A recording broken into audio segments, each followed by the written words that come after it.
Quand on est étudiant au Cégep de Jonquière, on peut faire partie même d'une comédie musicale. Et dans quelques jours, il y aura la comédie musicale Ren qui sera présentée. On assiste d'ailleurs à une répétition. Bonjour Sabrina. Bonjour Marie-Christine. Alors, c'est nos étudiantes là, qui ont le choix, peuvent faire partie d'une comédie musicale. Est-ce qu'il y en a chaque année?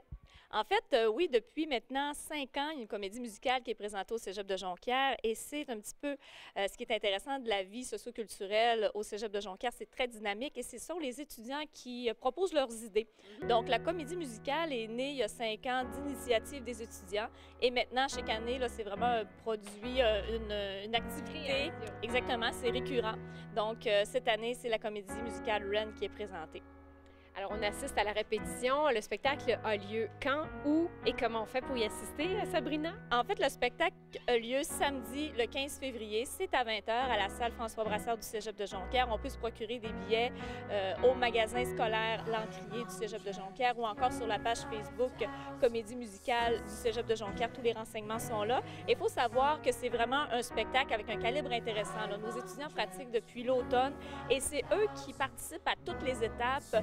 On fait l'adaptation de la comédie musicale, parfois c'est de la traduction, des arrangements musicaux aussi. C'est eux qui fabriquent les costumes, les décors, ils font la vente des billets, la promotion. Donc c'est vraiment toute une expérience de création dans laquelle ils participent. Donc danseurs, comédiens, chanteurs. Qui dit comédie musicale, c'est ça, on a des chanteuses aussi dans la comédie. Oui, exactement. Donc, c'est vraiment là, un spectacle intéressant avec plusieurs volets. Là, je pense que les spectateurs vont avoir droit à quelque chose d'intéressant. Et quand on vient ici, au moment où on présente on vient les rencontrer, c'est sur l'heure du midi. Donc, ils peuvent pratiquer sur l'heure du midi, les étudiants. Oui, bien, ils peuvent pratiquer. C'est souvent le soir, en dehors des heures de cours. Donc, c'est vraiment une implication volontaire. Puis, ça rejoint souvent des étudiants qui ont des passions pour le chant, la danse. Donc, ils peuvent justement mettre leurs intérêts dans le cadre de leur vie étudiante, puis en faire profiter, si on veut, là, tout le monde. What's the time? When it's gotta be close to midnight. My body's talking me, just time for danger. En compagnie de Stéphanie, qui est la directrice de production, rien de moins, et Catherine, qui est une des chanteuses. Bonjour, les filles. Bonjour. Ça va bien?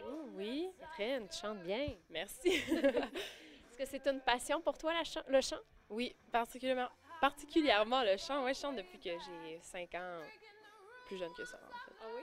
Oui. Alors, de pouvoir peut-être pratiquer ta passion au cégep, en venant à l'école, en faisant tes études, c'est le fun, ça? Oui, bien en venant en ATM, justement, j'avais entendu parler de la comédie musicale, fait que j'étais contente de venir à Jonquière pour ça, parce que j'étais déjà venue voir, puis je trouve qu'ils font vraiment des bons shows. Okay. Donc, toi, tu es en ATM, et toi, Stéphanie? Moi, je suis aussi en ATM en communication, en publicité. OK. Donc, on voit le goût pour l'art quand on est dans ce genre de domaine-là aussi. Hein? Oui. Ben c'est ça, moi, je suis en prod, justement, fait que je vis surtout la réalisation, puis les métiers créatifs, fait que je trouve que l'art, puis le théâtre, puis tout ça, ça se rejoint tout un... Ça parle de quoi, Rent, Stéphanie? Ça parle de beaucoup de tabous, en fait. Ce qui arrive, c'est que c'est une histoire des jeunes New-Yorkais qui vivent plusieurs problèmes, comme le sexe, la drogue, l'alcool. Ils vivent aussi le monde du sida, dans le fond. Donc, c'est beaucoup de tabous rassemblés en une même comédie musicale. Okay, donc, ça va toucher les jeunes aussi, là. Oui, il y a la première partie que c'est beaucoup plus festif, puis tu vois, la gang, l'amitié, puis tout. Puis la deuxième partie, c'est là que ça se complique, puis c'est là que les gens vont pleurer. Fait que oui, on devrait en toucher une coupe. Est-ce que c'est facile de concilier les deux? Est-ce que vous trouvez que c'est un ajout, puis que ça vous fait sortir un peu des études en même temps, puis de faire un complément, dans le fond? Moi, dans le fond, ça fait 3 ans que je suis impliquée dans la comédie musicale. Donc, avant, j'étais juste danseuse. Ensuite, j'ai été chorégraphe danseuse et maintenant, je suis chorégraphe et à la production. Puis, moi, ça fait 3 ans que je fais ça et c'est jamais un fardeau pour moi. Donc, à chaque année que je me réembarque dans ce projet-là, c'est toujours une passion. Puis moi, je vis pour le monde du spectacle. Donc, dans le fond, personnellement, ça me dérange pas. Donc, si tu continues les études, tu vas toujours te réimpliquer encore et encore et encore. Ah oui, c'est certain. Et toi aussi, Catherine? Oui, moi, je trouve qu'en fait, ça donne un objectif, ça donne une motivation à continuer. Je trouve que ça fait passer le temps plus vite. Tu sais, moi, je me dis, la comédie vient dans 2 semaines, puis c'est comme mon objectif à atteindre, puis j'aime ça avoir des objectifs dans la vie. C'est ça qui te fait, je sais pas, c'est ça qui te fait vivre, dans le fond. Je m'arrange pour avoir toujours des projets pour continuer à être motivée, dans le fond, dans ce que je fais. Ben wow, c'est beau ça, les filles. Ben bravo, hein? Moi, Cambronne pour votre comédie musicale dans quelques jours. Mais merci beaucoup. Merci.